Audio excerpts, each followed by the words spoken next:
नमस्कार, वक्त हो गया है उत्तराखंड की खबरों का। मैं हूं आपके साथ मनु तेवतिया। शुरुआत करते हैं बड़ी खबर के साथ। उत्तराखंड में बीजेपी जल्द ही अपना चुनाव अभियान का शंखनाद कर सकती है। प्रधानमंत्री मोदी का उत्तराखंड दौरा प्रस्तावित है। 3 दिसंबर को पीएम मोदी देहरादून आ सकते हैं, जहां पीएम मोदी एक बड़ी रैली को संबोधित भी कर सकते हैं। तो ये बड़ी खबर हम आपको बता रहे हैं। प्रधानमंत्री नरेंद्र मोदी जल्द ही देहरादून आ सकते हैं और यहां पर एक बड़ी रैली को संबोधित कर सकते हैं।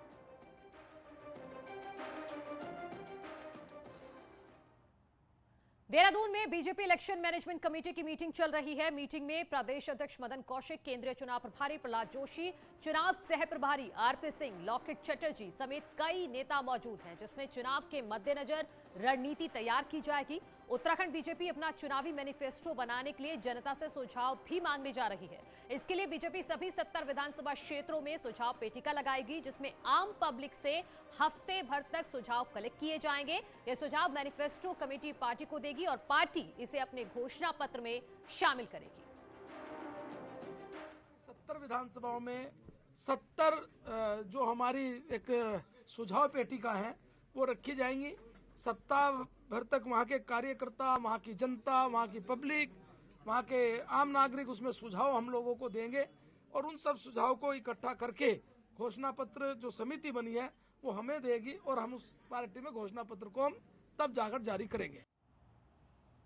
बुधवार को देहरादून में कांग्रेस की स्क्रीनिंग कमेटी की मीटिंग हुई, जिसमें कमेटी के अध्यक्ष अविनाश पांडे समेत सभी 9 सदस्य मौजूद रहे, जिसमें हर सीट पर दावेदारों के चयन को लेकर बात हुई है और तय हुआ है कि स्क्रीनिंग कमेटी के मेंबर 3-3 दिन गढ़वाल और कुमाऊं मंडल में जाएंगे और वहां विधानसभा चुनावों को लेकर दावेदारों, नेताओं और कार्यकर्ताओं से बात करेंगे। चेयरमैन अविनाश पांडे ने कहा है कि मीटिंग के बाद एक बात तय है कि उत्तराखंड में बदलाव होने जा रहा है। जनता ने कांग्रेस को जिताने का मन बना लिया है। एक चीज बिना किसी शक के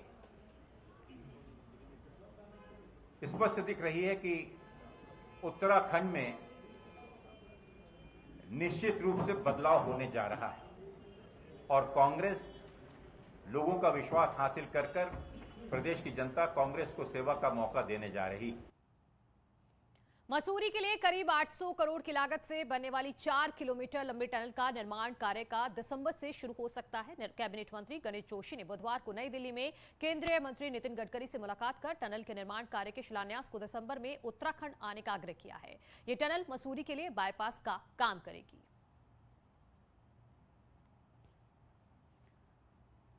पूर्व मुख्यमंत्री हरीश रावत ने पिथौरागढ़ के देवथल में एक जनसभा की है। इस दौरान उन्होंने कहा कि डबल इंजन की सरकार ने प्रदेश को बदहाल कर दिया है।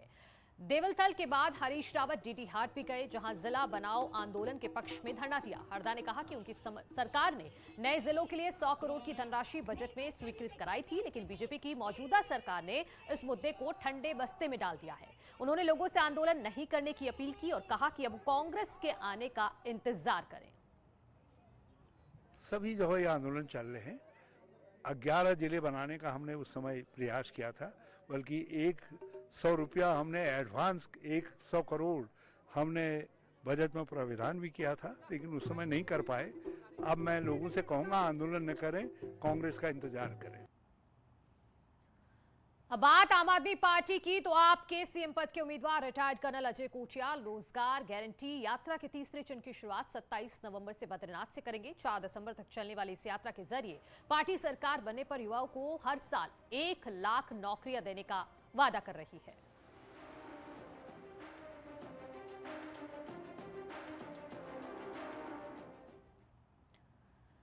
सूत्रों के हवाले से खबर है कि धामी सरकार चारधाम देवस्थानम बोर्ड को भंग कर सकती है। इसका ऐलान जल्द सीएम धामी कर सकते हैं। बता दें कि त्रिवेंद्र रावत के नेतृत्व वाली सरकार ने चारधाम देवस्थानम प्रबंधन अधिनियम 2019 के तहत बोर्ड का गठन किया था, जिसके तहत चारों धामों के अलावा 51 मंदिरों का प्रबंधन अपने हाथों में ले लिया गया। पिछले काफी समय से तीर्थ पुरोहित देवस्थानम बोर्ड खत्म करने की मांग को लेकर विरोध प्रदर्शन कर रहे हैं।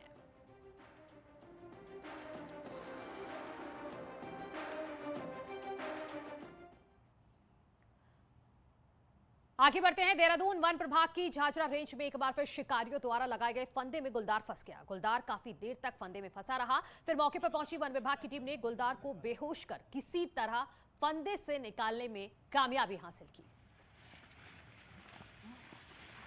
देखो,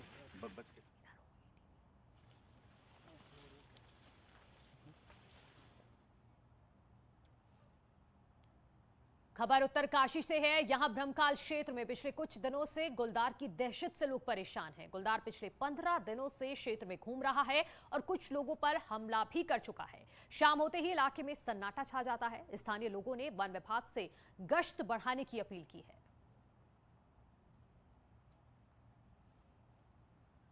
वहीं उत्तरकाशी में ही भालू ने महिला पर हमला किया है। हमले में महिला गंभीर रूप से घायल हो गई है। 24 घंटे में भालू अब तक 2 महिलाओं पर हमला कर चुका है। मोरी के लेवाड़ी गांव में भालू के हमले से लोगों में दहशत का माहौल है। घायल महिला को इलाज के लिए अस्पताल में भर्ती कराया गया है। तो वहीं स्थानीय लोगों ने भालू को जल्द पकड़ने की मांग की है।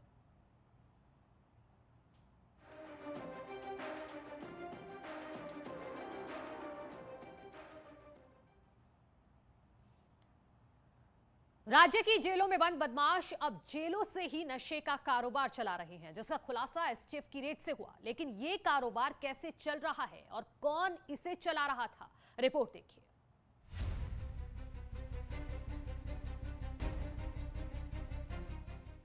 राज्य में लंबे समय से नशे के खिलाफ पुलिस और एसटीएफ काम कर रही है, लेकिन एसटीएफ को मिली सूचना के मुताबिक प्रदेश में नशे का कारोबार जेल से ही ऑपरेट हो रहा था। लेकिन एसटीएफ को मिली सूचना के मुताबिक प्रदेश में नशे का कारोबार जेल से ही ऑपरेट हो रहा था, जिस पर एसटीएफ ने अल्मोड़ा जेल के साथ 6 ठिकानों पर रेड की। एसटीएफ को बड़ी कामयाबी हाथ लगी और नशे के सामान के साथ 5 लोगों को पकड़ा गया, जो जेल में बंद महिपाल और अंकित बिष्ट के इशारे पर नशे का कारोबार कर रहे थे। ये लोग जेल से बाहर आए लोगों का गिरोह बनाते थे और उन्हीं से नशे का कारोबार कराते थे और जेल से ही उसे ऑपरेट किया जाता था। गैंग में बस कंडक्टर से लेकर ब्लड बैंक के कर्मचारी भी शामिल थे। वहीं मामले में एसपी एसटीएफ चंद्रमोहन सिंह का कहना है कि जेलों पर लगातार कार्रवाई चल रही है और गैंग से जुड़े कई लोग अभी भी फरार हैं, जिनकी तलाश की जा रही है। पूरा जो है नेटवर्क जो है एसटीएफ के द्वारा ध्वस्त किया गया। इनको 5 लोगों को गिरफ्तार किया गया और इसमें जो अंकित और महिपाल का इन्वॉल्वमेंट जो जेल में निरुद्ध हैं, ये भी इनका भी पाया गया है। ऐसा नहीं है कि ये पहला मामला हो। इससे पहले भी जेल से हत्या की सुपारी और गैंग चलाने के मामले सामने आ चुके हैं और लगातार कार्रवाई भी हो रही है।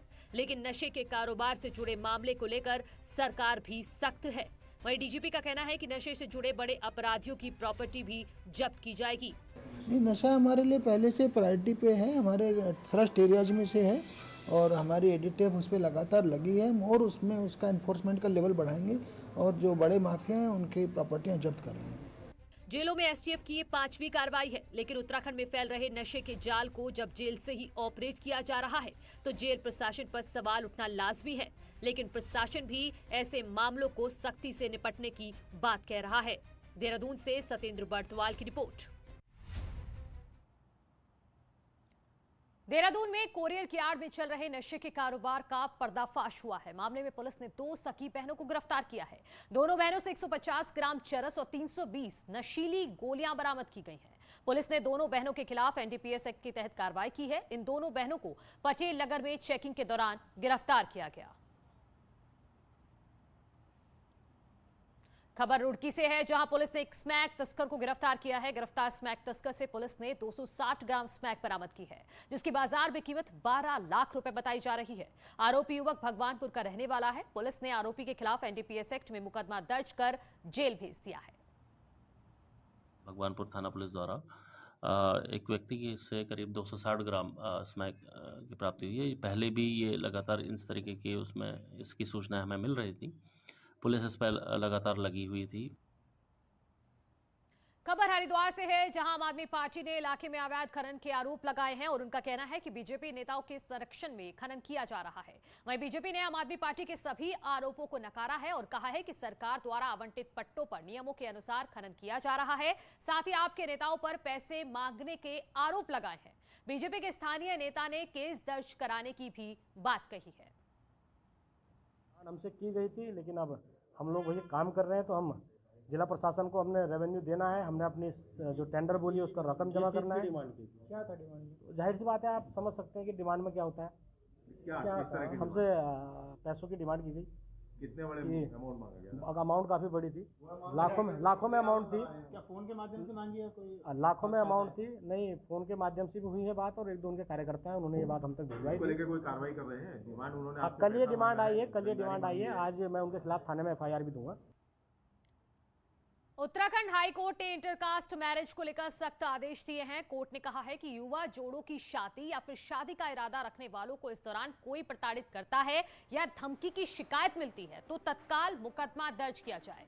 चीफ जस्टिस कोर्ट ने राज्य के डीजीपी को कहा है कि ऐसे लोगों के खिलाफ सख्त कार्रवाई की जाए और सभी थाना कोतवाली को इसका बाकायदा सर्कुलर जारी करने का आदेश भी जारी किया गया है।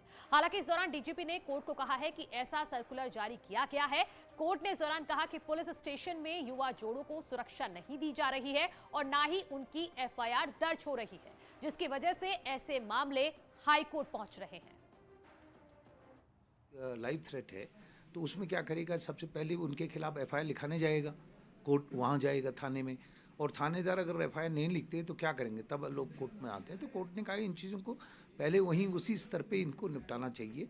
इसमें मुझे कोर्ट का जो मानना था कि कोर्ट को ये लगा कि जैसे पुलिस बहुत ज़्यादा संवेदनशील नहीं है, इसलिए डीजीपी को कहा कि पूरे थानों में और पूरे पुलिस महकमे में ये सर्कुलर दिया जाए। अगर इस बार मौसम मेहरबान रहा तो फरवरी में विश्व प्रसिद्ध हिम क्रीड़ा स्थल औली में नेशनल खेलों का आयोजन किया जाएगा, जिसकी तैयारियों में उत्तराखंड सरकार और स्थानीय प्रशासन जुट चुका है।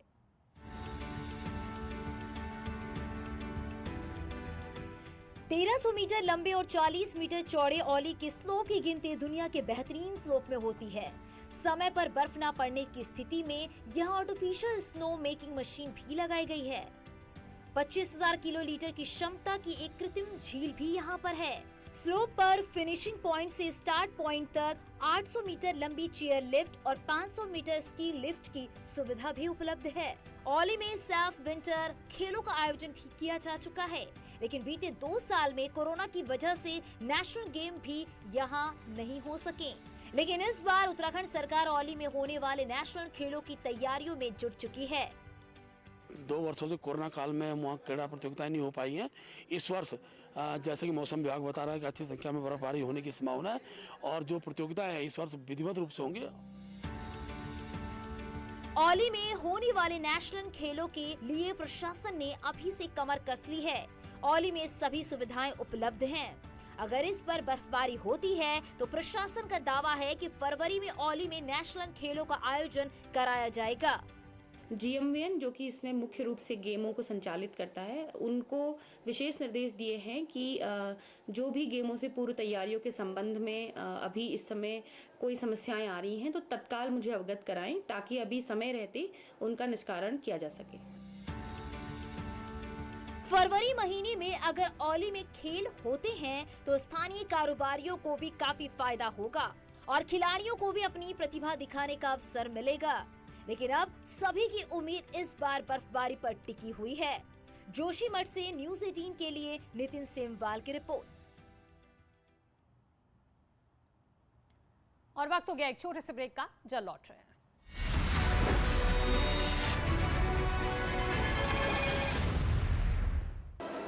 बादशाह के गाने पर